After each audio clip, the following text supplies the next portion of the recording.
എല്ലാവർക്കും നമസ്കാരം. നിങ്ങളെല്ലാവരും ഇവിടെ എത്തിച്ചേർന്ന് വളരെ നന്ദിയുണ്ട്. എന്നെ സംബന്ധിച്ചോളം വളരെ സന്തോഷമുള്ള ഒരു ദിവസം. കാരണം ബസൂക്ക എന്ന് പറയുന്ന സിനിമ വളരെ നന്നായി തിയേറ്ററിൽ ഓടിക്കൊണ്ടിരിക്കുന്നു. പിന്നെ നമുക്കടെ കൂടെ ഒരുപാട് നാളുകൾക്ക് ശേഷം ഇത് സിനിമ ചെയ്യാൻ പറ്റി. അപ്പോൾ എല്ലാവരും വളരെ സന്തോഷം വരുന്ന ഒരു ദിവസമാണ്.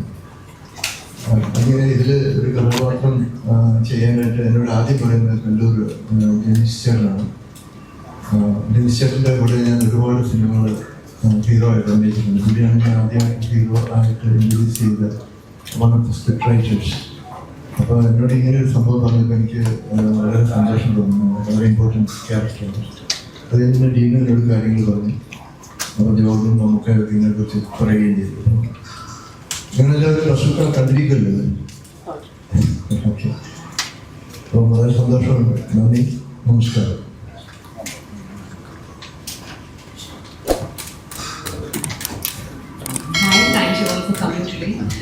ബസൂക്കയ്ക്ക് ഇത്രയ്ക്കും സ്നേഹവും ഇത്രയ്ക്കും ലവ് ആൻഡ് ഇത്രയ്ക്കും നല്ല റിവ്യൂസ് വന്നത് താങ്ക് യു. ആൻഡ്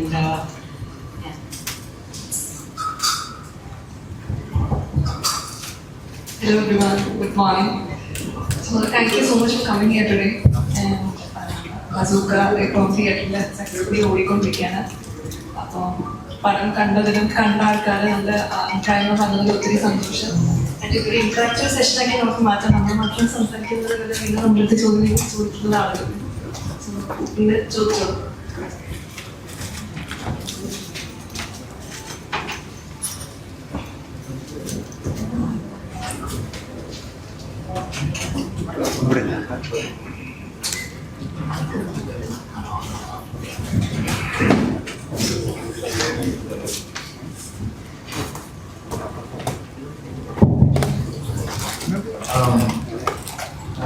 എൻ്റെ ക്യാരക്ടറിൻ്റെ പേര് ഇതിനകത്ത് സന്ദീപ് വർഗീസ് എന്നാണ്. അപ്പോൾ പുള്ളി കുറച്ച് ഓൺലൈൻ ഗെയിമിംഗ് സിനാരിയോയിൽ കുറച്ച് തിളങ്ങി നിൽക്കുന്ന അല്ലെന്നുണ്ടെങ്കിൽ അങ്ങനെ ഒരു ക്യാരക്ടറാണ്. കുറച്ച് ആളുകളെയൊക്കെ ശല്യപ്പെടുത്തുന്ന കുറച്ച് ഷോയിങ്ങായിട്ടുള്ള എന്നാൽ അത്യാവശ്യം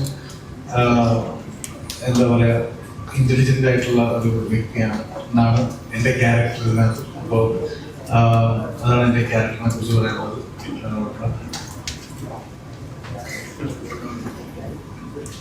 Hi everyone, I hope everyone's had good breakfast before coming here. Did you guys? No, not yet. Neither have I, so I think we'll do that later. Sorry? That is why these people are not having anything to ask. Yeah, exactly. Maybe next time. Breakfast. So yeah, I play Ansari in the film.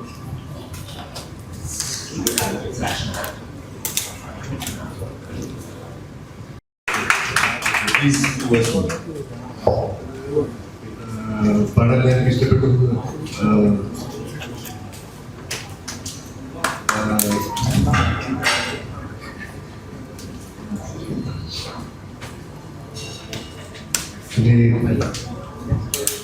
കുറച്ചും കൂടെ സമയം ഉണ്ടായിരുന്നെങ്കിൽ കുറച്ചും കൂടി പറ്റുന്ന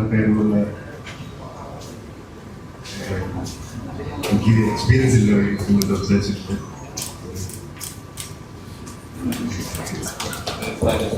അല്ല, കുറച്ചും കൂടെ സമയം ഉണ്ടായിരുന്നെങ്കിൽ കുറച്ചും കൂടെ നന്നാക്കാമെന്ന് തോന്നാനുള്ള കാരണം എന്താ?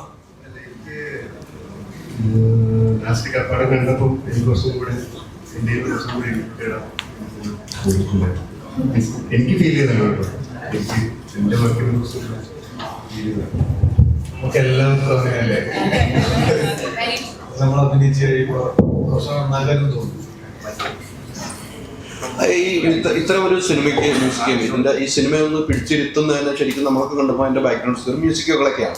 പക്ഷെ അതിനൊരു ടൈം ഉണ്ടല്ലോ. ഈ ബസൂക്ക എന്ന് പറഞ്ഞ സിനിമ 2019 മമ്മൂക്ക കഥ കേട്ടെന്നാണ് ഞാൻ അറിഞ്ഞത്. 2019 മമ്മൂക്ക കഥ കേട്ട അന്ന് മുതൽ മമ്മൂക്ക ഈ സിനിമ ചെയ്യാൻ തയ്യാറായിരുന്നു. പക്ഷെ അന്നൊന്നും ഈ പറയുന്ന ഈ ഗെയിമും കളി അങ്ങനെയൊന്നും അത്ര സജീവമല്ലായിരുന്നു. അന്ന് മുതൽ ഈ മനസ്സിൽ അന്ന് താങ്കൾ മ്യൂസിക് ചെയ്യണമെന്ന് പിന്നീട് കുറേ നാളുകൾക്ക് ശേഷം വരുമ്പോൾ ഇതെങ്ങനെയായിരിക്കും ഇതിൻ്റെ റൂട്ട്, ഇതെങ്ങനെ കൊണ്ടായാൽ പ്രേക്ഷകരെ പിടിച്ചിരുത്താം, ആ ഒരു ചിന്താഗതി താങ്കൾ ഒത്തിരി ചിന്തിപ്പിച്ചിട്ടുണ്ടാവും? ആക്ച്വലി ടീമിന് നല്ല ഐഡിയ ഉണ്ടായിരുന്നു. എന്ത് ചെയ്യണം, എങ്ങനെ എന്ത് സൗണ്ട് വേണമെന്നുള്ള ടീം വ്യക്തമായിട്ടുള്ള പ്ലാൻ ഉണ്ടായിരുന്നു. നമ്മളോട് എങ്ങനെ ഡിസ്കസ് ചെയ്തു.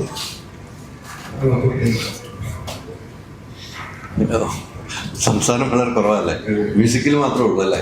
അങ്ങനെയാണ്. പക്ഷെ എങ്കിലും അതിന്റെ എന്നെ സമയം പേഴ്സണൽ എനിക്ക് ഭയങ്കര ഇഷ്ടപ്പെട്ടാണ് കേട്ടോ. ഞാൻ ഓപ്പണായിട്ട് പറയാനുള്ളത്, ഞാൻ ഇന്നലെ സിനിമ കണ്ടാണ്, എനിക്ക് ഭയങ്കര ഇഷ്ടപ്പെട്ടു. എൻ്റെ മ്യൂസിക്കിൽ ഒരു ഇമ്പോർട്ടൻറ്റ് കൊടുത്തുകൊണ്ട് തന്നെ ആ മ്യൂസിക് കൈകാര്യം ചെയ്യും. ഇപ്പം താങ്കൾ പറഞ്ഞാൽ നമുക്ക് എന്ത് ചെയ്തു വെച്ചാലും പിന്നീട് ഒന്നും കൂടെ കാണുമ്പോൾ നന്നാക്കാമെന്ന് തോന്നുന്നത് സ്വാഭാവികമാണ്. ബാക്കിയും പറഞ്ഞാൽ സ്വാഭാവികമാണ്, അതിൽ തെറ്റൊന്നും പറയാനില്ല.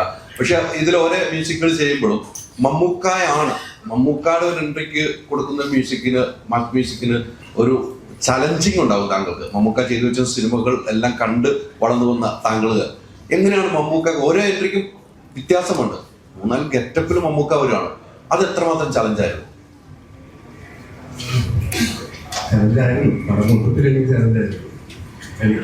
എന്റെ ഫസ്റ്റ് പടമാണ്, അതുകൊണ്ടുള്ള ചലഞ്ചായിരുന്നു മമ്മൂക്കിൽ. എനിക്ക് കുറച്ച് സമയം എനിക്ക് കിട്ടിയിട്ടുണ്ടായിരുന്നു, പെട്ടെന്ന് കൈകളിലേക്ക് എത്തുമായിരുന്നു അല്ലേ? എങ്കിലും നന്നായിട്ടുണ്ട് കേട്ടോ, ധൈര്യമായിട്ട് മുന്നോട്ടോ. പുതിയ ആളാണെന്ന് നമുക്ക് ഫീൽ ചെയ്തിട്ടില്ല. ഹക്കിമി പറഞ്ഞതുപോലെ ഞാൻ നേരത്തെ പറഞ്ഞ 2019 മമ്മൂക്കായി കഥ കേട്ടതെന്നാണ് ഞാൻ അറിഞ്ഞത്. 2019 പോയി കഥ പറഞ്ഞ് എനി സാറ് കഥ കേൾക്കുന്നത് മുകളിലേക്ക് മാറുന്നു. അന്ന് മുതൽ മമ്മൂക്കായി സിനിമ ചെയ്യാൻ തയ്യാറായി മാറിയൊരു മമ്മൂക്ക. ആ മമ്മൂക്ക ഈ പുതിയ തലമുറയ്ക്ക് വേണ്ടിയാണ് ഈ സിനിമ ചെയ്തെന്ന് എനിക്ക് തോന്നിയിരിക്കണം. ഞാനൊക്കെ ഓൾഡാണ്, ഞാനൊക്കെ ഈ ഗെയിമൊന്നും കളിച്ചില്ല. പക്ഷെ പുതു തലമുറയ്ക്ക് വേണ്ടിയാണ് ഈ മമ്മൂക്ക. ഇതിലൊരു മെസ്സേജും കൂടെയാണ് ഈ സിനിമയിലൂടെ വരുന്നത്. പക്ഷെ മമ്മൂക്കയുടെ അവസാനം ഒരു 10-20 മിനിറ്റ് ഉണ്ടല്ലോ, അത് മമ്മൂക്ക എടുത്ത ഒരു ചലഞ്ച്. മമ്മൂക്ക അത് ചെയ്യാം. മമ്മൂക്കാനെ നമ്മൾ പല രീതിക്കാണ്, പക്ഷെ മമ്മൂക്ക അത് ചെയ്യാം. മമ്മൂക്കയുടെ നമുക്ക് സിനിമ കാണാത്തത് കൊണ്ട് നമ്മൾ പറയാൻ പറ്റില്ല. ആ മമ്മൂക്ക കാറിൽ നിന്ന് ഇറങ്ങുന്ന സംഭവം ഉൾപ്പെടെ നമുക്ക് കാണുമ്പോൾ ആ മമ്മൂക്ക ഇങ്ങനെ ചെയ്യുന്നുണ്ടെന്ന് ഹക്കീമി കഥ കേട്ടപ്പോൾ മനസ്സിലായിട്ടുണ്ടോ? അത് സിനിമ കണ്ടു കഴിഞ്ഞപ്പോഴാണ്, മൊത്തം സിനിമ കാണുമ്പോഴാണ് മനസ്സിലാക്കിയത് ഹക്കീം? അല്ല,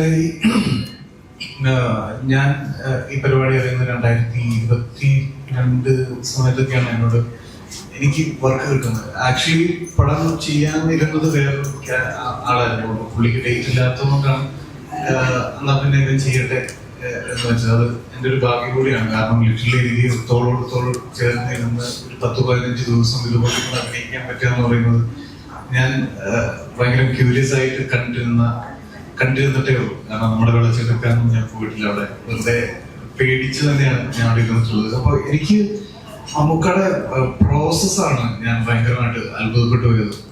എപ്പോഴും ഇപ്പോ ഓൺ സ്പോട്ടിൽ ഇപ്പോ ഒരു സാധനം ചെയ്യുകയും, അപ്പോൾ നമുക്കത് ഇങ്ങനെയല്ല, നമുക്ക് ഇവിടെ ഒരു പ്രശ്നം ഉണ്ടാകാൻ വരുമ്പോഴത്തേക്കും കംപ്ലീറ്റ്ലി ഡിഫറെന്റ് ആയിട്ട് തന്നെയുള്ള അങ്ങനെ 2-3-4 പ്രാവശ്യം ചെയ്യുമ്പോൾ ഇപ്പൊ ഈ പറഞ്ഞ പോലെ ക്ലൈമാക്സിൽ ഞാൻ ആലോചിക്കാറുണ്ട്, എന്നോട് ഇത് പറയുമ്പോൾ ഞാനിത് എങ്ങനെയായിരിക്കും ഇപ്പൊ കൺസീവ് ചെയ്തിട്ടുണ്ടാവുക, നമ്മളോട് ഇങ്ങനത്തെ ഒരു സാധനം പറഞ്ഞത് എനിക്ക് ഒരു ഐഡിയ തന്നെ ഇല്ല. കാരണം അത് അങ്ങനെ തന്നെ വേറെ തന്നെ ഒരു അവതാരമായിട്ടാണ് പുള്ളി അതിനകത്ത് പെർഫോം ചെയ്തിരിക്കുന്നത്. അപ്പൊ ഇതൊക്കെ എവിടെയാണത് ചിന്തിച്ചു വെക്കുക, ഇത് നേരത്തെ പ്ലാൻഡ് ആണോ അല്ലയോ, ഓൺ ആക്ഷനിൽ എങ്ങനെയാണ് ഇങ്ങനെയായി മാറുക എന്നുള്ളത് ഞാൻ ഭയങ്കര ക്യൂരിയസ് ആയിട്ട് കണ്ടു തന്നിട്ടുള്ള ആളാണ്. അപ്പോൾ ഓഫ്കോഴ്സ് ഞാനൊരു ഫാനാണ്. അപ്പോൾ എനിക്കെപ്പോഴും എന്താ പറയാ, കണ്ടു പഠിക്കാൻ, ഇല്ലെങ്കിൽ എന്താണ് ഈ പ്രോസസ് എന്ന് നമ്മൾ ഈ ആക്ടേഴ്സ് ഇങ്ങനെ നിൽക്കുമ്പോൾ ബാക്കിയുള്ള സീനിയേഴ്സ് ആയിട്ടുള്ള ആളുകൾ ഇങ്ങനെ ചെയ്യുമ്പോൾ എപ്പോഴും പഠിക്കാൻ തന്നെയുണ്ട്. ഇതെങ്ങനെയാണ് ഇതിലേക്ക് ആയി മാറുക, ഒരു എന്താ പലതായ പ്രവേശം നടത്തുക എന്നൊക്കെ നമ്മളിങ്ങനെ ഭയങ്കരമായിട്ട് ഇങ്ങനെ ചിന്തിക്കാറുണ്ട്. എപ്പോഴും ഞാൻ ആലോചിക്കുന്നത്, എനിക്കെപ്പോഴും എന്താ പറയാ, ഞാൻ ഭയങ്കര ലക്ക് ഉള്ള ഒരാളായിട്ട് എനിക്ക് തോന്നിയിട്ടുണ്ട്. ഇതിങ്ങനെ നേരിട്ട് നിന്ന് കാണാനും എന്താ അത് അനുഭവിച്ചറിയാനും എനിക്ക് സാധിച്ചെന്നുള്ളതാണ്. എനിക്കതിങ്ങനെ എക്സ്പ്ലെയിൻ ചെയ്തു തരാൻ പറ്റുന്നില്ല. എന്താണ് ആ പ്രോസസ്സ്, മമ്മൂക്ക ചെയ്യുന്ന പ്രോസസ് എന്താണെന്ന് എനിക്ക് പറഞ്ഞാൽ അറിയില്ല. പക്ഷെ എന്തൊക്കെയോ അവിടെ കിട്ടിയെന്ന് എനിക്ക് തോന്നുന്നു. അല്ല, അങ്ങനെയൊന്നും മമ്മൂക്കയുടെ ഒരു എക്സ്പ്രഷനിലാണ് കേട്ടോ. അതൊക്കെ ഡയറക്റ്റ് ഇല്ലാത്തതുകൊണ്ടാണ്. നിങ്ങളോട് ഡയറക്റ്റ് വല്ലതും പറഞ്ഞിട്ടുണ്ടോന്ന് എനിക്കില്ല. ഡയറക്റ്റ് പറയുന്ന അപ്പുറത്തേക്ക് മമ്മൂക്ക സ്വയം കുറെ സംഭവങ്ങൾ കയ്യിൽ നിട്ടിട്ടുണ്ടോ, അങ്ങനെ എന്തെങ്കിലും ഡയറക്റ്റ് പറഞ്ഞു? ഡയറക്റ്റ് ഇന്ന് ഇവിടെ ഇല്ലല്ലോ, നിങ്ങളായിട്ട് അടുത്തിരിക്കുന്നവർക്ക് ചോദിക്കും. അങ്ങനെ വല്ല ഡയറക്റ്റ് പറഞ്ഞു? മമ്മൂക്ക സ്വന്തമായിട്ട് നമുക്ക് നാവ് കൊണ്ടുള്ള കുറെ സംഭവങ്ങളൊക്കെ ഉണ്ടാക്കും, മമ്മൂക്ക സ്വയം വിട്ടോ അങ്ങനെ എന്തെങ്കിലും സംസാരിച്ചിട്ടുണ്ടോ? അല്ല, അതൊക്കെ മമ്മൂക്കായിട്ട് ചെയ്യണമെന്ന് ഈ ഒരു ചെറിയ ന്യൂവാൻസസ് വേണമെന്നോ ഇല്ലെങ്കിൽ അങ്ങനത്തെ ചെറിയ പരിപാടി വേണം ടീം ഫോഴ്സ് ചെയ്ത് പറഞ്ഞിട്ടൊന്നുമില്ല. അതാ പറഞ്ഞ, അത് ഒരു ക്യാരക്ടർ ആർട്ടിസ്റ്റ് ഡിസൈൻ ചെയ്യുന്ന സമയത്ത് എനിക്കറിയില്ലാതെ എങ്ങനെയാണ് പ്രോസസ് ചെയ്യുന്നത് എനിക്ക് മനസ്സിലായിട്ടില്ല. അപ്പൊ അത് കണ്ടു നിൽക്കാനേ പറ്റുള്ളൂ, മനസ്സിലാക്കാനോ എനിക്കറിയില്ല എങ്ങനെയാണ് ഒരാൾക്ക് അങ്ങനെ സാധിക്കാനോ. പഠിക്കാൻ പറ്റില്ല. ഇങ്ങനെ നിൽക്കണമല്ലോ. കുറെ പഠിക്കാൻ പറ്റി. കുറെ പഠിക്കാൻ പറ്റി.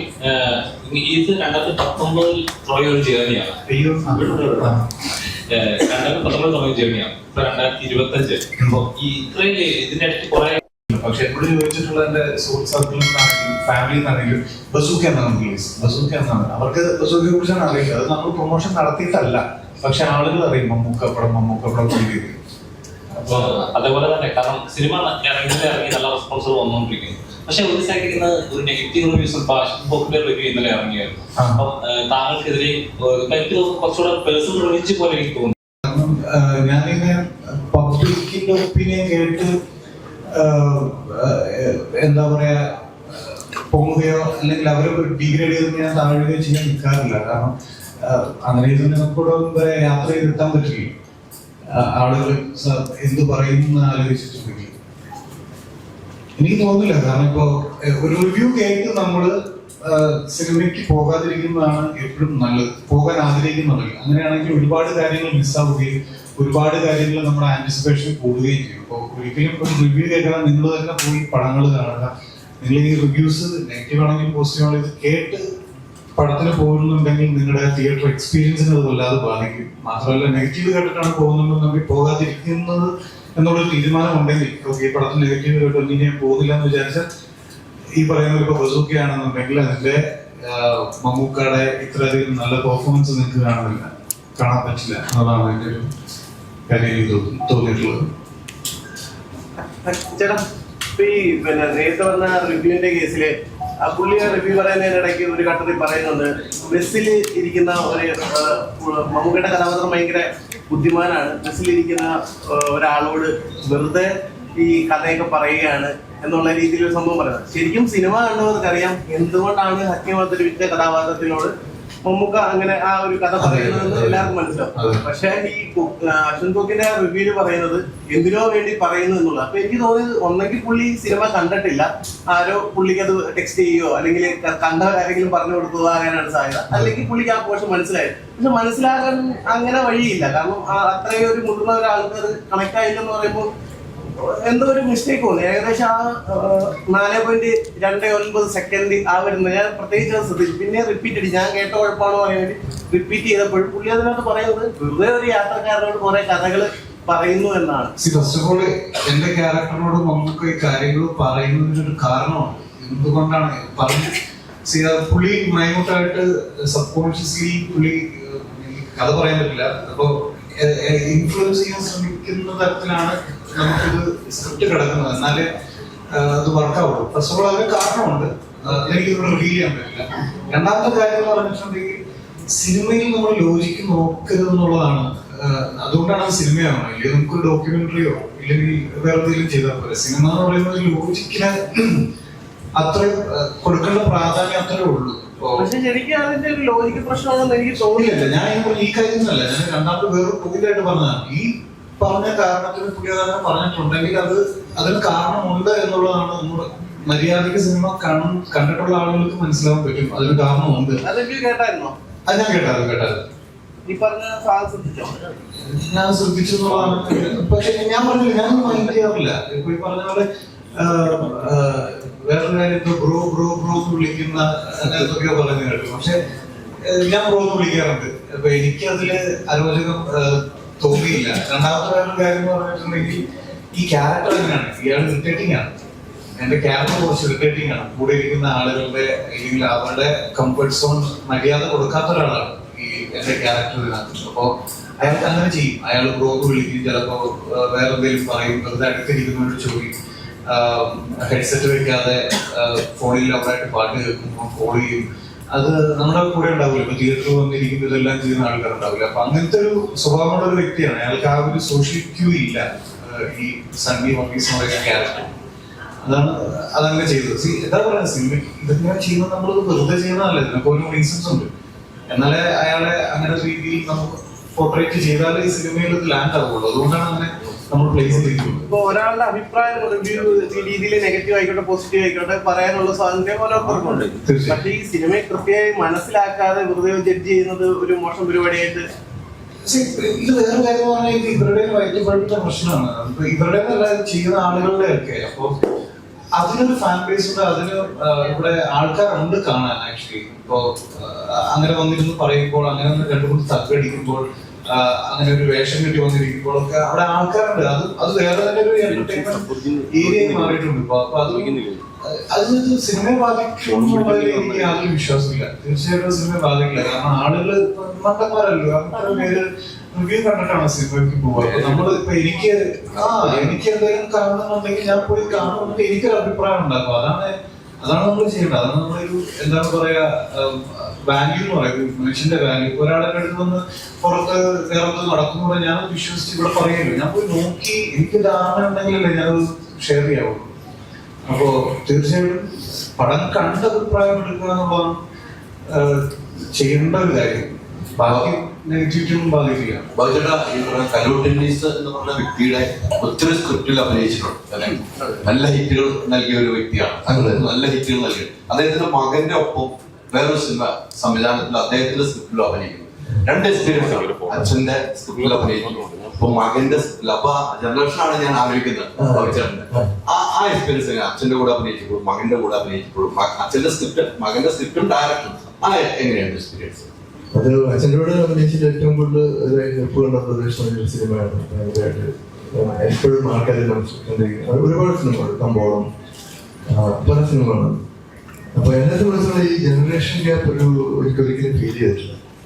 നമ്മൾ ഒരുപാട് ട്രാവൽ ചെയ്യും, ഒരുപാട് ആൾക്കാരോട് സംസാരിക്കും, ഒരുപാട് ആൾക്കാരോട് ഇന്ററാക്ട് ചെയ്യും. പിന്നെ നമ്മള് ലോകം കണ്ടു തന്നെ ഇരിക്കുകയാണ്. ഒരു ജനറേഷൻ ആയിട്ട് ഉറങ്ങുന്നില്ല. അപ്പൊ ഇത് കണ്ട് നമ്മൾ വീണ്ടും മനസ്സിലാക്കി പുതിയ ജനറേഷനാണ്, പഴയ ജനറേഷനാണ്, ഏത് ജനറേഷനാണെങ്കിലും എനിക്ക് തോന്നുന്നത് മനുഷ്യന്റെ സൈക്കോളജി എന്ന് പറയുന്നത് അവൻ എപ്പോഴും അവന്റെ മനസ്സിൽ സെന്റിമെന്റ്സും സ്നേഹവും വാത്സല്യവും വെറുപ്പും വിദ്വേഷവും ഒരുപാട് അസൂയയും എല്ലാ നല്ല ഗുണങ്ങളും ആഘോഷങ്ങളും ഉണ്ടാവും. അത് ഏത് തലമുറയിലും അതുണ്ടാവും. അല്ലെങ്കിൽ നമ്മളൊക്കെ ഒരു 10, 200, 300 വർഷം കഴിയുമ്പോൾ റോബോട്ടായിരുന്നു, without any feelings. I don't believe in generation gap. എനിക്കത് ഫീൽ ചെയ്യുന്നില്ല.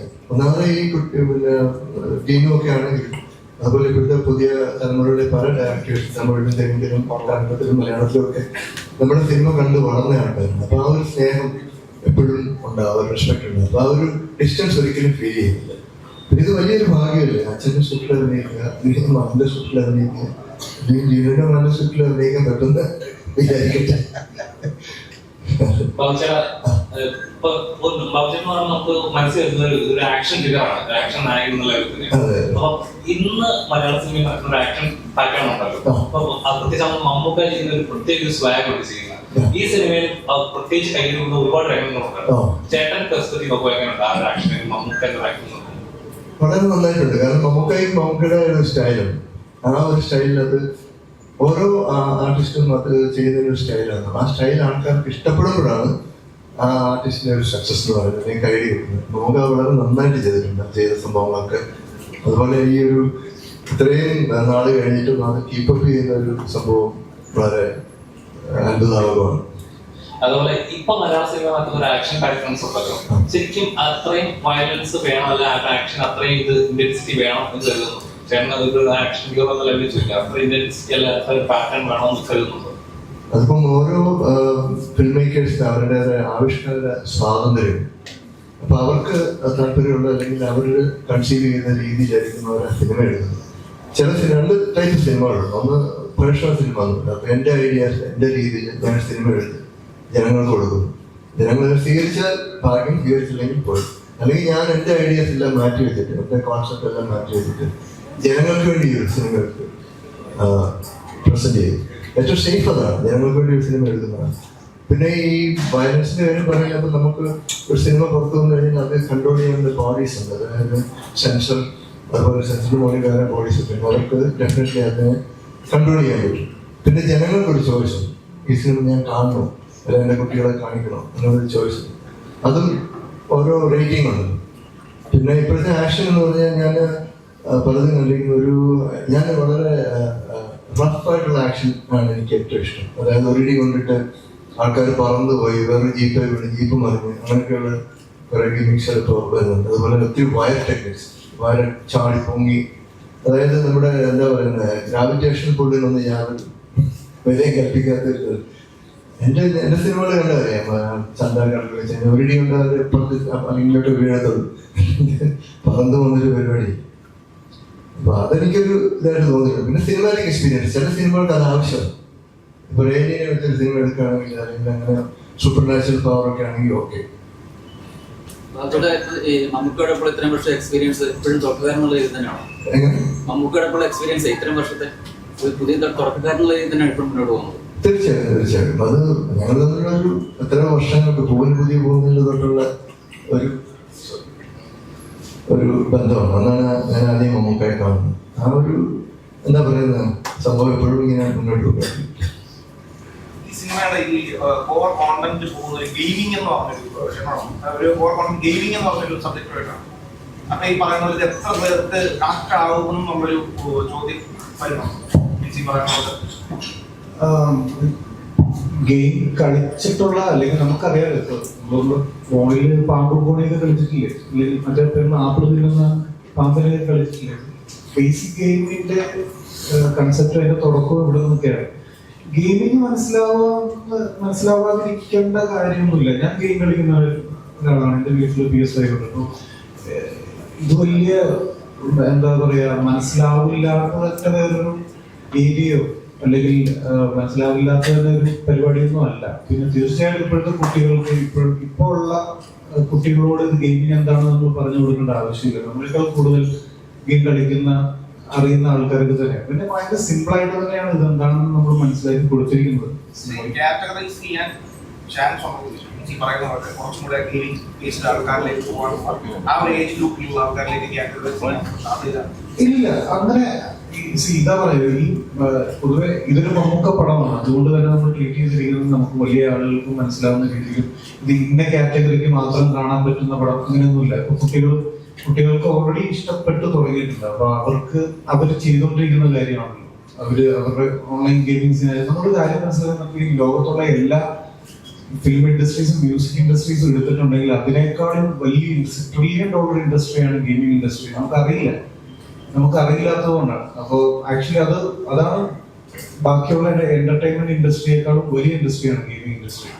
അപ്പൊ അവിടെ നടക്കുന്ന സിനാരിയോസ് എന്താണെന്ന് മേ ബി 10-50 വയസ്സിന് മുകളിലുള്ള ആൾക്കാർക്ക് ചിലപ്പോൾ അറിയില്ലായിരിക്കും. അപ്പോൾ പക്ഷെ അതിൽ താഴോട്ടുള്ള ആളുകൾക്ക് കുറച്ചൊക്കെ സോഷ്യൽ മീഡിയയിൽ ആക്റ്റീവ് ആയിട്ടുള്ള അത്യാവശ്യം എന്താണ് പറയാ, ആളുകൾക്ക് മനസ്സിലാവും എന്താണ് അല്ലെങ്കിൽ ഇതാണ് ഇവിടെ നടക്കുന്നത്, റിയാലിറ്റിയാണ് എന്നുള്ളത് മനസ്സിലാവും.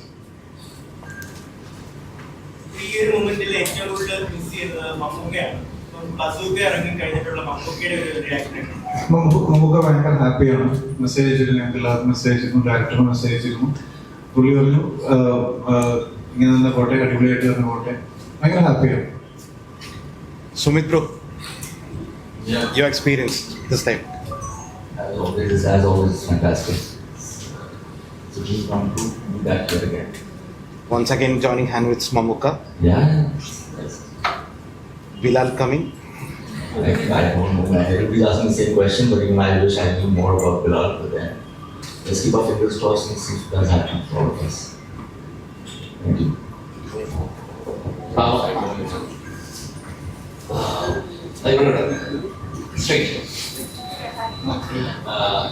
ഈ സിനിമയില് മമ്മൂക്കെ പോലെ തന്നെ അത്രത്തോളം കോൺട്രസ്റ്റ് അല്ല വേറെ സാഗോളാണ് ജീവിക്കുന്നത്. അദ്ദേഹത്തിനോട് കോമ്പോണ്ടായിരുന്നു. എങ്ങനെയുണ്ടായിരുന്നു ഒരു ഫേസ് ടു ഫേസ് ഉള്ള ക്യാരക്ടർ ഉണ്ടാവും, അത്രയും ഹിസ്റ്ററീസ് ഉള്ള ലെജൻഡ് തന്നെയാണ് അദ്ദേഹം. എങ്ങനെയുണ്ടായിരുന്നു മാമുമായിട്ട് എക്സ്പീരിയൻസ്, അവരുടെ എക്സ്പീരിയൻസ്? ഗൗതം സാറുമായിട്ട് അതിൽ തന്നെ സ്ക്രീൻ സ്പേസ് ഷെയർ ചെയ്യാൻ പറ്റിയത് ഒത്തിരിയധികം സന്തോഷം. കാരണം നമ്മളെല്ലാവരും ആരാധിക്കുന്ന സ്പെഷ്യലി ഗേൾസ് കുറച്ച് അധികം ഫാൻസ് ഉണ്ട് സാറിന്. അത്രയും ഒരു റൊമാൻറ്റിക് ഡയറക്ടറാണ് ഗൗതം സാർ. അപ്പം ഗൗതം സാറിന്റെ കൂടെ സ്ക്രീൻ ഷെയർ ചെയ്യുക അല്ലെങ്കിൽ സാറിന് ആദ്യമായിട്ട് കാണുന്നതൊക്കെ എന്ന് പറഞ്ഞു കഴിഞ്ഞാൽ തന്നെ എന്താ പറയുക, വളരെ സന്തോഷമുള്ള ഒരു കാര്യമായിരുന്നു. സാറിന്റെ കൂടെ ആയിരുന്നു നമ്മുടെ ആ ടീമിന് most of the combination scenes ഉണ്ടായിരുന്നത്. അതുകൊണ്ട് തന്നെ നല്ലൊരു ബോണ്ടിങ് ഉണ്ടായിരുന്നു സിനിമയിൽ. നമ്മുടെ ആ ഒരു ടീമിലൊരു ബോണ്ട് ഉണ്ടല്ലോ, അത് ത്രൂ ഔട്ട് ദ ഫിലിം ഷൂട്ടിലും സെറ്റ്സിലും എല്ലാം അതുപോലെ തന്നെ മെയിൻറ്റെയിൻ ചെയ്യാൻ വേണ്ടി പറ്റിയിട്ടുണ്ട്. അപ്പോൾ ഗൗതം സാറിനെ കാണുന്ന സമയത്ത് ആദ്യത്തെ ദിവസമൊക്കെ നമുക്ക് ഭയങ്കര പേടിയായിരുന്നു. 3 സിറ്റുവേഷനായാലും ഇൻസിഡൻ്റായാലും എനിക്കായാലും. പക്ഷെ സാർ ഭയങ്കര ഈസി ഹാൻഡിൽ ചെയ്ത് സാറിന് അറിയാം കാരണം എത്രത്തോളം പേടി വരും നമ്മളെ പോലത്തെ ആൾക്കാർ വരുന്ന സമയത്ത് എന്നുള്ള രീതിയിൽ അത് വളരെ ഈസി ആയിട്ട് ഹാൻഡിൽ ചെയ്തിട്ടുണ്ടായിരുന്നു. Very lucky to be part of this movie. എങ്ങനെയുണ്ടായിരുന്നു ഇന്നലെ സിനിമ നല്ല റെസ്പോൺസ് വന്നുകൊണ്ടിരിക്കുകയാണ്, മറ്റുള്ള റിയാക്ഷൻസ് എങ്ങനെയുണ്ടായിരുന്നു? I'm feeling very, very happy, extremely grateful. എല്ലാവർക്കും പടം ഇഷ്ടമായി എന്ന് കേട്ടു ആൻഡ് റിവ്യൂസ് ഒക്കെ എല്ലാം പോസിറ്റീവ് ആണ്, എല്ലാവർക്കും ഇഷ്ടപ്പെട്ടു ആൻഡ് വളരെ സന്തോഷം. Extremely grateful and extremely happy. Happy ഒരു ചോദിക്കണം, അതിപ്പം നോർമലി സോഷ്യൽ മീഡിയയിൽ ഇപ്പം കുറച്ച് തിയേറ്ററിലൂടെ വന്ന് കാര്യങ്ങളായി ആറാട്ടം പെരയാൻ കുറച്ച് പേരുണ്ട്. അപ്പം സിനിമാക്കാരെ പറയുന്നത് ഇങ്ങനെയുള്ളവർ പ്രൊമോട്ട് ചെയ്യുന്നു, മീഡിയ സിനിമയുള്ളവർ പ്രൊമോട്ട് ചെയ്യുന്ന പാടില്ല, സിനിമ ദോഷം ചെയ്യുന്ന പറയുന്നത്. അപ്പം ഈ സിനിമയിൽ തന്നെ സന്തോഷത്തിന്റെ ഒരു സീൻ ഉണ്ടായിരുന്നു. ഇപ്പൊ ഭയങ്കര സീരിയസ് ആയിട്ട് പോകുന്ന മൊമെന്റിലെ ഒരു സീനിലൊക്കെ അദ്ദേഹത്തിന് വരുന്നു, പെട്ടെന്ന് ആളുകൾ ഞെട്ടിപ്പോയി. അപ്പൊ സിനിമയിലുള്ളവർ തന്നെ ഇങ്ങനെ 2 വർഷം പറയുമ്പോൾ എന്താണ് ചെയ്യുന്നത്? അത് ഡയറക്ടറുടെ കോളാണ്. അത് എനിക്ക് എന്തുകൊണ്ടെന്ന് എങ്ങനെയാണ് വന്നതെന്നുള്ളത്, പക്ഷെ ഞാൻ ഭയങ്കര എൻജോയ് ചെയ്തൊരു മൊമെന്റ് ആയിരുന്നു. പിന്നെ അങ്ങനെ ഇപ്പൊ റിവ്യൂ പറയുന്ന ആളുകൾ സിനിമ വരാൻ പറ്റില്ല അല്ല, ഞാൻ മനസ്സില പ്രൊഡ്യൂസേഴ്സ് പ്രൊമോട്ട് ചെയ്യാൻ പാടില്ല. അങ്ങനെയുള്ളവരെ പ്രൊമോട്ട് ചെയ്യാൻ സെൻസ് അത് അവരുടെ റിവ്യൂസിനല്ലേ പറയാം. ഈ ഒരാളുടെ ഇല്ലെങ്കിൽ ഈ ഒരാളുടെ എന്താ പറയുക ഫേസ് വാല്യൂവിനെയോ ഫെയിമിനെയോ അയാൾക്കുള്ള ഒരു പബ്ലിക് ഇമേജ് ഉണ്ടല്ലോ, അതിനെ യൂട്ടിലൈസ് ചെയ്താൽ എന്താണ് ഇവിടെ ഇൻസ്റ്റാഗ്രാം റീൽ എടുക്കുന്ന ആളുകൾ എത്ര പേര് സിനിമയിലുണ്ട്. അത് അവരുടെ പബ്ലിക് ഇമേജിനെ യൂട്ടിലൈസ് ചെയ്തില്ലേ, അവർക്കുള്ള ആ ഒരു ഇമേജിനെ അതുപോലെ തന്നെ യൂട്ടിലൈസ് ചെയ്യുന്നതാണ്. അപ്പൊ അതിൽ തെറ്റൊന്നുമില്ല. അപ്പോ ഈ മൊമെന്റിൽ അത് എത്രത്തോളം ബ്ലണ്ടർ ആയിരുന്നില്ല, എത്രത്തോളം ഡൈവേർട്ട് ആയി പോയി എന്ന് കാണിക്കാൻ പറ്റുന്ന ഒരു അവസരമായിട്ടാണ് തോന്നിയത്. എനിക്കത് ബെറ്റർ ചോയ്സ്. നല്ല രസം ഞാൻ ഭയങ്കര ചെയ്തു. വെല്ലുവിളിയായിട്ടാണോ? അതെ, പല ആളുകൾക്ക് നന്നായിട്ട് ചെയ്തിട്ടുള്ള നന്നായിട്ട് ചെയ്തിട്ടുള്ള ആദ്യം തന്നെ അതൊരു നല്ലൊരു താങ്ക്സ് പറഞ്ഞു. ഗംഭീരമായിട്ട് ചെയ്തിട്ടുണ്ട്. എങ്ങനെയാണ് ആ ഒരു സീനിലേക്ക് ഈ മമ്മൂക്കയുടെ കൂടെ ഷൈൻടോജൊക്കെ ഇപ്പൊ മമ്മൂക്കയുടെ കൂടെ മമ്മൂക്ക അഭിനയിച്ചിട്ട് എല്ലാ സിനിമയിലും മമ്മൂക്ക കൂടെ കൊണ്ടു നടക്കുകയാണ്. ആ സിനിമയിലേക്ക് എന്റെ മമ്മൂക്കയുടെ കൂടെ തന്നെ എത്താൻ പറ്റി, മമ്മൂക്കയുടെ കൂടെ ഷെയർ ചെയ്യാൻ പറ്റിയ സ്ക്രീൻ വലിയൊരു എക്സ്പീരിയൻസ് അല്ലായിരുന്നു. അത് എങ്ങനെയുണ്ടായിരുന്നു പറയും? അടിപൊളിയായിരുന്നു. മമ്മൂക്കയുടെ ആദ്യമായിട്ടാണ് അഭിനയിക്കുന്നത്. മമ്മൂക്ക ഫാൻ ബോയ് ആയിരുന്നില്ല പണ്ട്, പക്ഷെ ഇപ്പൊ ആയിക്കൊണ്ടിരിക്കുന്നു, ശ്രമിക്കുന്നു. അങ്ങനത്തെ പരിപാടികളൊക്കെ ഉള്ളു. ഷൈൻ്റെ കസിൻ, ഷൈൻ്റെ അനിയൻ തന്നെയാണ്, സ്വന്തം അനുജനാണോ? അതാണ് പല ആൾക്ക് ഷൈൻ്റെ സ്വന്തം അനുജനാണ്. ഉണ്ടാവും, വേറെ സ്ഥലങ്ങളുണ്ട്. അല്ല, ഈ സബ്ജക്ട് കേട്ട് കഴിഞ്ഞപ്പോൾ എങ്ങനെയാണ് ചേട്ടനോട് അഭിനയിക്കുന്ന സിനിമ ആരാണ്? ആദ്യമായിട്ട് ഞാനും ചേട്ടനും ആദ്യമായിട്ട് സ്ക്രീനിൽ ഒരുമിച്ച് വരുന്ന പടമാണിത്. ഇതിനു മുമ്പ് ഞങ്ങൾ ക്രിസ്റ്റഫറിൽ അഭിനയിച്ചിട്ടുണ്ടെങ്കിൽ ഒരുമിച്ച് കാണാൻ പറ്റിയിട്ടുണ്ടായിരുന്നില്ല. പക്ഷെ ആദ്യമായിട്ട് ഒരുമിച്ച് വരുന്ന പടമാണ്. അത് ഭയങ്കര വീട്ടിലൊരുമിച്ച് കാണാറുണ്ട്. വീട്ടിലൊക്കെ കാണാറുണ്ട്, പുറത്താണ് കൂടുതൽ ഒരുമിച്ച് കാണാറ്. ആരാണ് ആദ്യം വിളിക്കുന്നത് ഈ സിനിമയിലേക്ക് സബ്ജക്ട് പറഞ്ഞ്? ആഷിക്ക് പറഞ്ഞിട്ട്, ആഷിക്കും ഇരുന്ന് അങ്ങനെയൊക്കെ പറഞ്ഞിട്ട് ടീന്നത് തന്നെയാണ് വിളിക്കുന്നത്.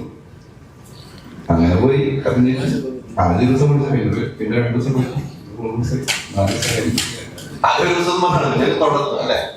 നല്ലൊരു എക്സ്പീരിയൻസ്. നന്നായിട്ട് ചെയ്യുകയും ചെയ്തപ്പോഴാണ് നമ്മള് ജോക്കറിനെ എനിക്കൊക്കെ പേഴ്സണൽ അറിയാവുന്ന ജോക്കറിന് വേറെ സിനിമയിൽ അഭിനയിച്ചു. അതെ, വേറെ സിനിമകൾ ചെയ്തിട്ടുണ്ടെങ്കിൽ ഇത് മമ്മൂക്കാടൊപ്പം അഭിനയിക്കുമ്പോഴുള്ള അങ്ങനെ ഒരു ടെൻഷൻ ഉണ്ടായിരുന്നു. മമ്മൂക്കാടൊപ്പം സ്ക്രീൻ ചെയ്തപ്പോ അവരുടെ ഡയലോഗ് വരുന്നുണ്ട്, മമ്മൂക്കാടൊപ്പം നിൽക്കണം. അതിന് നിങ്ങൾ ടെൻഷൻ എന്നാണോ പറയും? പിന്നെ എന്താ പറയണ്ട പറയും? എനിക്കറിയില്ല എന്താ പറയുക. ജോക്കറിന് എന്താണ് അനുഭവിച്ചത്? എനിക്ക് അനുഭവിച്ച എന്താന്ന് പറയാൻ പറ്റുന്നില്ലല്ലോ.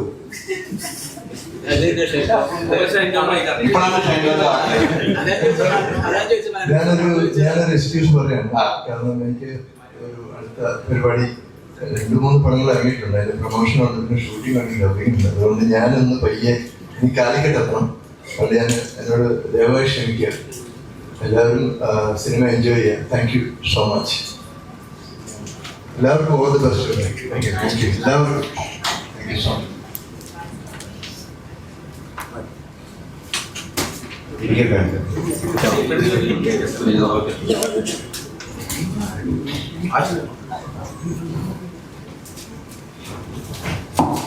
മോനെ ജീവിതത്തിൽ ഗെയിം കളി ഉണ്ടോ? മോൻ ഇതിനകത്ത് എങ്ങനെയാണ് ജീവിതത്തിൽ ഗെയിം കളിയൊക്കെ എങ്ങനെയാണ്?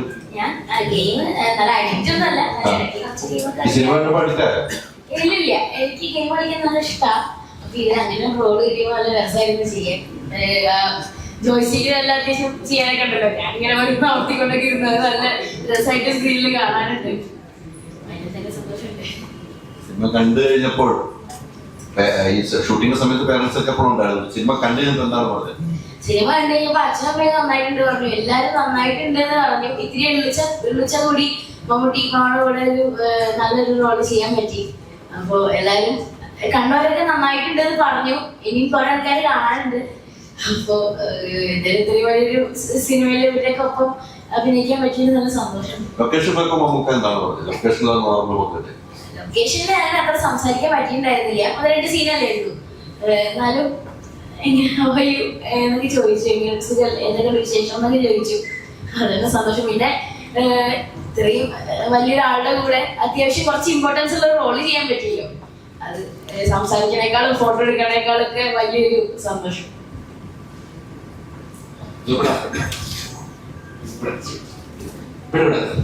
അപ്പൊ നമ്മുടെ ഷൈജിന്റെ സിനിമകളിലെ ഒരു പാറ്റേൺ നോക്കിയറിയാം. പുള്ളിക്കാരൻ ചെയ്തു വെക്കുന്നത് പ്രത്യേക ഒരു സ്ലാഗ് ഉണ്ട്. അല്ലെങ്കിൽ പുള്ളിക്കാരൻ്റെ ഒരു ആക്ഷന്റെ രീതികളൊക്കെ ഉണ്ടാവും.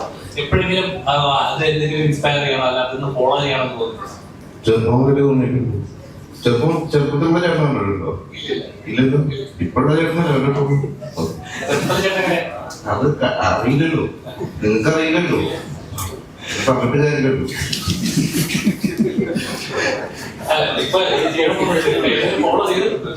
അതെങ്ങനെയാണ് ചെറുപ്പത്തിലുള്ള ചേട്ടനെ കണ്ടിട്ടുണ്ടോ? അത് ചെറുപ്പം മുതലേ കഥ പറയണ്ടേ? 10-35 കൊല്ലത്തെ അറിയുമ്പോ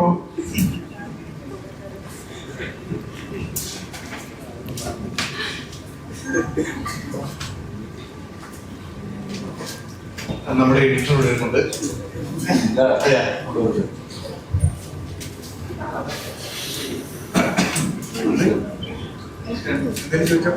അല്ല, കുറെ സീനുകളുണ്ടാകുന്നു. കത്രിക വെച്ചപ്പോൾ കുറെ കട്ടിക്കുണ്ടാകുമല്ലോ. ആ സമയത്ത് എങ്ങനെയായിരുന്നു? ചിലത് കത്രിക വെക്കേണ്ട വരുമല്ലോ എന്തായാലും എഡിറ്റിംഗ് സമയത്ത്.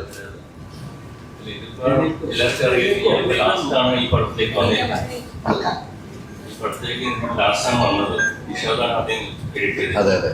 അപ്പോ ഉണ്ടായിരുന്നു. ലാസ്റ്റ് വന്നത് ഞാൻ 25 വേറെ സോഫ്റ്റ്വെയർ എഡിറ്റ് ചെയ്തിട്ടുണ്ട് ഹാബിറ്റിലാണ്. ഇതിപ്പോ ഓൾറെഡി പ്രീമിയറിലാണ് എഡിറ്റ് ചെയ്തിട്ടുണ്ടായിരുന്നു. സോ അത് പഠിക്കേണ്ടി വന്നു. 25 കൊല്ലം കൊണ്ട് ചെയ്തതെല്ലാം മാറിയിട്ട് ഇപ്പൊ ഡീനോ കൊണ്ട് ഒരു പുതിയ സോഫ്റ്റ്വെയർ ഞാൻ പഠിച്ചു. ഡീനോ കൊണ്ട് പിന്നെ കൂടെ സെക്കൻഡ് പടമാണ് കണ്ണൂർ സ്കോഡ്. ക്യാമറയും ആദ്യമായിട്ടാണ് നിൽക്കുന്നത്. അതിന്റെ ഒരു ടെൻഷനുണ്ട്. നിഷാദ് ചെയ്തു വെച്ചതാണല്ലോ. നിഷാദ് ഇപ്പൊ യാത്ര പറഞ്ഞു പോയി. നിഷാദിന്റെ ഒരു ഓർമ്മകളാണ് ഈ സിനിമ. നമുക്ക് എഴുതി കാണിക്കുമ്പോൾ തുടക്കത്തിൽ എഴുതി കാണിക്കണം. നിഷാദിന്റെ ഓർമ്മയിലേക്ക് വരാണ്. നിഷാദിന് ശേഷം താങ്കൾക്കൊരു വേദന ഉണ്ടാവും. നിഷാദ് തുടങ്ങി വെച്ചതിലേക്ക് പോകുമ്പോൾ അതെങ്ങനെയാണ് താങ്കൾ അഡ്ജസ്റ്റ് ചെയ്ത് പോകാൻ കഴിയുന്നത്? ഓൾറെഡി നിഷാദ് ചെയ്തത് ഒരു ഐഡിയ വെച്ചിട്ടായിരിക്കില്ല. ഓൾറെഡി ഫൈനലായിട്ട് ചെയ്യണം. അപ്പൊ അത് ലാസ്റ്റ് കുറെ ഫാൻസ് ഉണ്ടായിരുന്നു നിഷാദ് ഇങ്ങനെ ചെയ്യണം. പക്ഷെ അതൊന്നും ചെയ്യാൻ പറ്റിയില്ല. പിന്നെ ഞാൻ ചെയ്യുമ്പോൾ പിന്നെ എന്റെ ഐഡിയ വെച്ചിട്ടാണ് ചെയ്യാൻ പറ്റുള്ളൂ. അങ്ങനെ ചിലത് നിഷാദ് വെച്ച പോർഷൻസ് നല്ലതെന്ന് പറഞ്ഞാൽ വെച്ചിട്ടുണ്ട്. അങ്ങനെയാണ് ചെയ്തിട്ടുണ്ട്. ഫൈനലി ഫിലിം എന്തായാലും ടീം വർക്കാണ്. എല്ലാവരെയും ഇൻപുട്സും എല്ലാം ചെയ്ത് വന്നപ്പോൾ എല്ലാവരും ആക്സെപ്റ്റ് ചെയ്തെന്ന് വിചാരിക്കുന്നു. ഈ രണ്ട് സോഫ്റ്റ്വെയർ യൂസ് ചെയ്യുന്നതാണ്. അവിടും പറയുന്നത് അഡോബ് പ്രീമിയർ. ഈ പ്രീമിയർ ആണോ കുറച്ചുകൂടെ ബെറ്റർ? അല്ല, എനിക്ക് എപ്പോഴും അവിടെ തന്നെയാണ് ഇഷ്ടം. ചില പോർഷൻസ് ചില ടൂൾസ് ഒക്കെ പ്രീമിയറിൽ ഈസിയാണ്. പക്ഷെ ഞാൻ 25 ഒരേ സോഫ്റ്റ്വെയർ ചെയ്തുകൊണ്ട് എനിക്ക് ബിഗിനിങ്ങിൽ നല്ല ബുദ്ധിമുട്ടായിരുന്നു അത് ഒന്ന് മാറി വരാൻ വേണ്ടിയിട്ട്. ഓക്കെ സ്റ്റിൽ ഇതാണ് ലാസ്റ്റ് പടം പ്രീമിയർ. അടുത്തത് വീട്ടിലെ ഈ പ്രീമിയർ പിടിക്കില്ല. ഇല്ല ഇല്ല. Thank you. അപ്പോൾ എല്ലാവരും വന്നതിൽ വളരെയധികം നന്ദി. Thank you so much. കഴിഞ്ഞില്ലേ സമയം? ബാക്കി ഒരെണ്ണം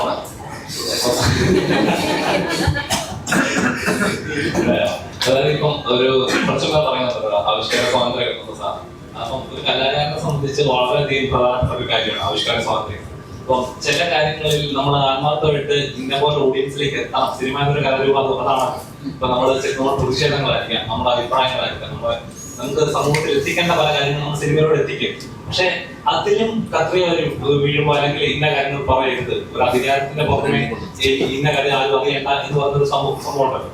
അത് ശരിയാണ് നമ്മുടെ തീർച്ചയായിട്ടും അല്ല. എല്ലാവർക്കും ഇപ്പോൾ എപ്പോഴും ഒരു എന്താ പറയാ, ഏത് വലിയ തിരിച്ചലുകളും ഉണ്ടാകുമ്പോഴും ഇപ്പോൾ രാഷ്ട്രീയപരമായിട്ടാണെങ്കിലും വലിയ എംപയറുകൾ പൊളിഞ്ഞു വീഴുന്നതിന് പ്രധാന കാരണം അവിടെ ഉണ്ടായിട്ടുള്ള നാടകങ്ങളും എന്താ പറയുക അല്ലെങ്കിൽ സംഗീതങ്ങളൊക്കെ തന്നെയാണ് ഇപ്പോൾ സിനിമയും. അപ്പോൾ തീർച്ചയായിട്ടും അത് രാജാവ് നഗ്നനാണെങ്കിൽ നഗ്നനാണെന്ന് തന്നെ വിളിച്ചു പറയാനുള്ള ചങ്കൂറ്റ് ഇവിടെയുള്ള കലാകാരന്മാർക്ക് വേണം. ഇഷ്ടം പോലെ ഉണ്ടല്ലോ. ഇപ്പൊ റീസെന്റ് ഇറങ്ങിയ സിനിമകളൊക്കെ നമുക്കറിയാലോ. അല്ല, അതില് കാര്യമില്ല. പറഞ്ഞു കത്രിക വീഴുമ്പോൾ അത് ആരാണവിടെ തെറ്റിയാലെന്ന് അവര് തന്നെ വിളിച്ചു പറയും പോലെയാണ് എനിക്ക് തോന്നുന്നത്. എനിക്കത് ഫീൽ ചെയ്യുന്നു. ഇതിനെക്കുറിച്ച് എന്തെങ്കിലും നോബഡിയുടെ സെറ്റിൽ പറഞ്ഞോ? ഇല്ല. അല്ല, ഞാനൊരു പേഴ്സണൽ ഒപ്പീനിയനാണ് പറഞ്ഞത്. ഇത് ചർച്ച ചെയ്ത് പറഞ്ഞല്ല. അപ്പൊ അങ്ങനെ ഉണ്ടാവണം. രാജുവേട്ടൻ പുതിയ പടം വരുന്നു, നോബഡിന്റെ പൂജ കഴിഞ്ഞ ഒരു എന്താണ് ബസൂക്കയെ കുറിച്ച് പറഞ്ഞിട്ട് കഴിഞ്ഞു ലാസ്റ്റ് ദിവസം. അല്ല, ഇത് ഒന്നായിട്ടില്ല. പടം ഇന്നലെ പൂജ കഴിഞ്ഞല്ലോ. ജോണറൊന്ന് റിവീൽ ചെയ്യാൻ പറ്റും? ഇല്ല. Okay, thank you.